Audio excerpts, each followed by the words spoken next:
안녕하세요, 주야TV입니다. 오늘은 원피스 레전드 떡밥 3가지 분석입니다. 영상 바로 시작합니다. 첫 번째 떡밥은 메이너드 중장의 충격적인 떡밥입니다. 원피스라는 작품을 만든 작가는 오다 에이치로입니다. 그리고 오다 에이치로는 일본에서 태어나고 쭉 자란 토종 일본인이죠. 일본인인 만큼 일본의 문화를 원피스 세계관에 녹여내고 있죠. 예를 들면 오다쌤은 한 인터뷰에서 원피스에 대한 특성에 대해 이야기하길, 루피는 항상 누군가를 위해 행동하는데 눈앞에 있는 사람들을 돕고 그 사람이 기뻐하면 루피도 기뻐한다고 합니다. 그리고 이 은혜를 받은 사람은 은혜를 돌려줄 거라고 이야기하죠. 근데 이 은혜를 갚는 정신의 모티브는 사무라이라고 합니다. 그렇죠, 오다쌤은 일본에서 태어났기 때문에 사무라이라는 정신에 대해 잘 알고 있으며 이 영향을 받아 원피스에도 녹여냈다는 겁니다. 또한 원피스의 주인공 루피의 진짜 능력, 태양의 신 니카의 이명, 태양은 일본에서 아주 의미가 있는데, 실제로 일장기의 의미는 태양을 상징하는 붉은 원인 일장을 넣은 깃발이죠. 또한 야마토의 능력 역시 서양권이나 우리나라에서는 100% 예상했으나 야마토의 능력은 늑대였습니다. 이는 우리나라 같은 경우는 농작물을 망치는 멧돼지 사슴을 잡아먹는 호랑이가 수호신의 상징이지만, 일본에서는 호랑이가 아닌 이런 산 짐승들을 늑대가 잡아먹기 때문에 늑대가 수호신의 상징입니다. 즉, 이러한 일본 문화를 오다쌤이 받았기 때문에 야마토의 능력 역시 호랑이가 아닌 늑대로 설정한 것으로 보이죠.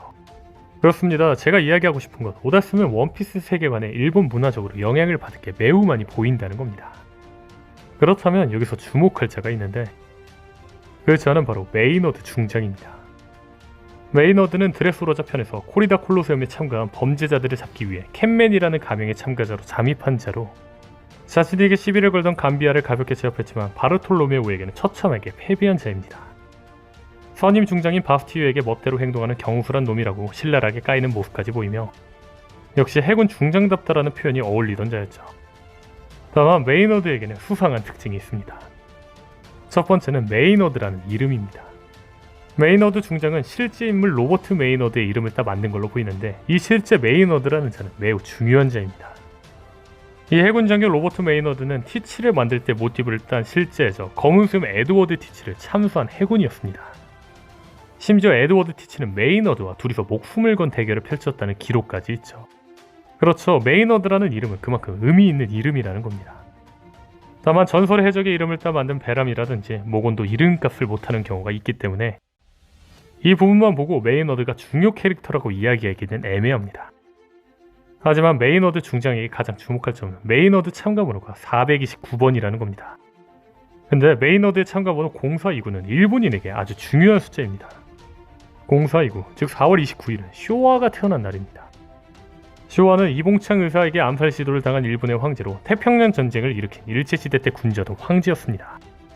전 세계에서는 안 좋게 평가받고 있지만 일본에서는 이자의 탄생일을 4월 29일 쇼와의 날이라 지정하며 공휴일로 정할 정도입니다. 그렇죠, 다른 나라가 아닌 일본인인 오다쌤에게 4월 29일 0425를 메이너드에게 붙였다는 건 분명히 의미가 있지 않을까라는 거죠. 아무렇지 않게 지나가는 캐릭터 같았지만 이자 어떤 떡밥이 있는 걸까요? 만약에 떡밥이 있다면 힘을 숨기고 있는 해군이거나 추후에 인격수술로 전설의 해적이 이 몸속에 들어가거나 둘 중 하나이지 않을까 싶네요. 두 번째 떡밥은 안대를 쓴 해적입니다.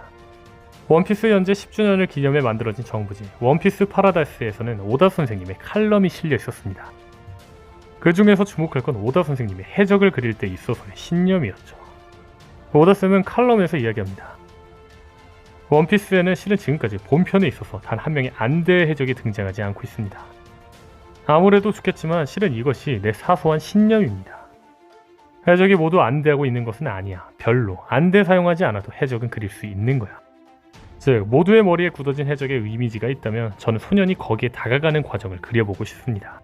그래도 제가 안대를 싫어하는 것은 아니기 때문에 원피스라고 하는 큰 이야기의 종반 한 번만 바로 안대 해적이 등장합니다. 빨리 그 녀석을 그리고 싶습니다. 오다쌤이 이야기하는 이야기의 종반에 한 번만 등장하는 안대 해적이란 누구일까요? 다만 여기서 한 문장을 주목할 필요가 있습니다. 모두의 머리에 굳어진 해적의 이미지가 있다면 저는 소년이 거기에 다가가는 과정을 그려보겠습니다 라는 문장.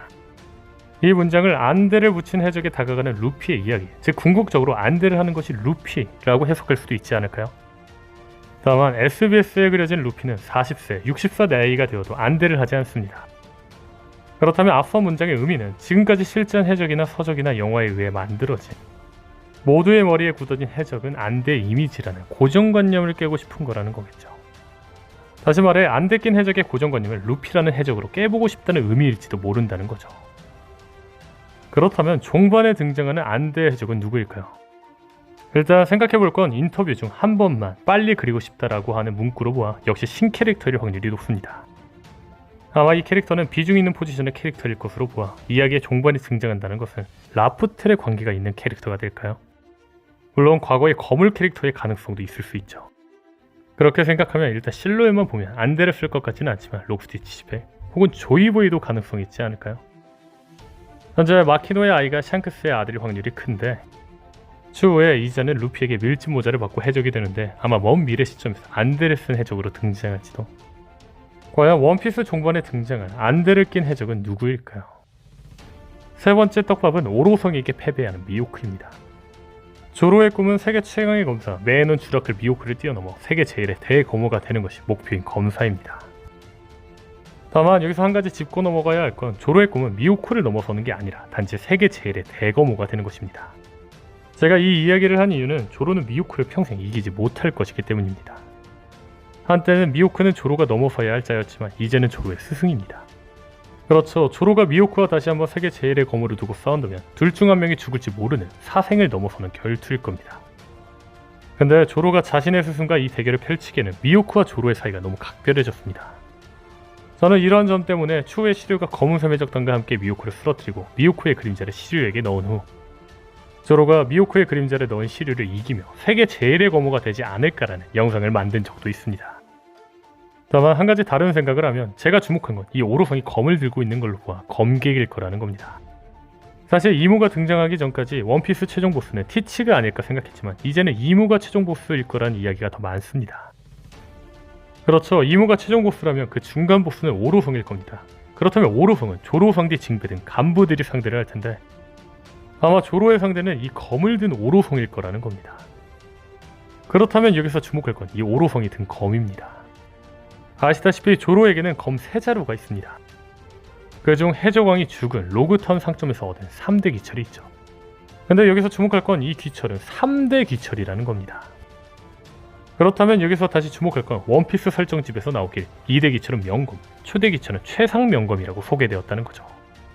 최상 명검이라는 게 얼마나 대단하냐면 현재 공개된 최상 명검이 미호크의 검 요루와 흰소임의 어널트 무라쿠모기리, 로저의 검 에이스입니다. 그렇다면 조로 3대 기철의 원조격이자 최상 명검 초대 기철은 누가 갖고 있을까요? 아니 어디에 있을까요? 일단 초대 기철을 찾으려면 단서를 봐야 된다고 봅니다.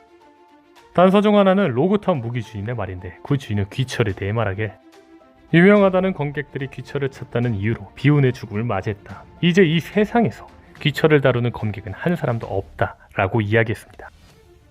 즉 현재 귀철을 쓰고 있는 자는 없다는 거죠.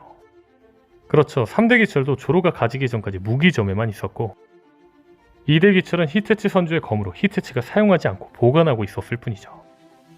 그렇다면 무기점 주인의 말이 맞다면 1대 기철도 사용하지 않고 어딘가에 보관돼 있을지도 모릅니다. 다만 여기서 주목할 건 오로성이 든 검의 십자가 코둥이가 다른 기철들의 코둥이와 유사하며 손잡이 가운데 밴드가 있는 등 오로성의 검과 귀철이 매우 비슷하다는 겁니다. 하지만 앞서 말한 것처럼 귀철은 현재 이 세상에서 다루는 검객은 한 사람도 없다고 했습니다. 그런데 이 문장을 이렇게 해석할 수도 있다고 봅니다. 일반인들은 신들과 자신들의 세상이 다르다고 생각하지 않을까입니다. 즉 귀철을 가진 사람들은 이 세상에 없지만 신들이 사는 세상 마리조아에는 있다라는 거죠. 혹은 마리조아의 오로성이 이 검을 들고 있는 걸 일반 사람들은 알지 못해서 그런 걸지도 모르죠. 제가 이야기하고 싶은 건 이 간디를 닮은 오로성은 초대 기철을 가지고 있는 검객이라는 겁니다. 게다가 앞선 논리라면 세계 제일의 검객은 미호크일지 모르지만 세계를 넘은 최고의 검객은 이자일지도 모른다는 거죠. 또한 최상 명검을 쓰는 자들이 굴지의 강자인 로저, 흰수염, 미호크인 만큼 최상 명검, 초대 기철을 쓰는 오로성도 이들 못지않은 강자일 거라는 거죠. 분명한 건 일반적으로 원피스 세계관에서 계급이 높으면 높을수록 강한 만큼 오로성이라는 세계 최고의 권력이라면 오로성의 강함 역시 해군 대장을 뛰어넘는 강함일지도 모른다는 겁니다. 즉 조로의 꿈은 미호크가 아닌 진정한 세계 제일 검객 초대 기철을 든 오로성을 이기며 이루지 않을까라는 거죠. 아니면 더 확실하게 현재 해군이 칠무회를 체포하기 위해 미호크를 잡으러 갔지만 미호크의 강함에 무너지고 추후 에피소드에서 초대 기차를 든 오로성이 직접 미호코를 쓰러뜨리며 세계 제일의 검객이라는 진짜 실체가 드러나고, 이후 조로가 이 오로성을 쓰러뜨리며 세계 제일의 검호라는 꿈을 이루지 않을까요? 오늘 영상은 여기까지입니다. 시청해주셔서 감사합니다.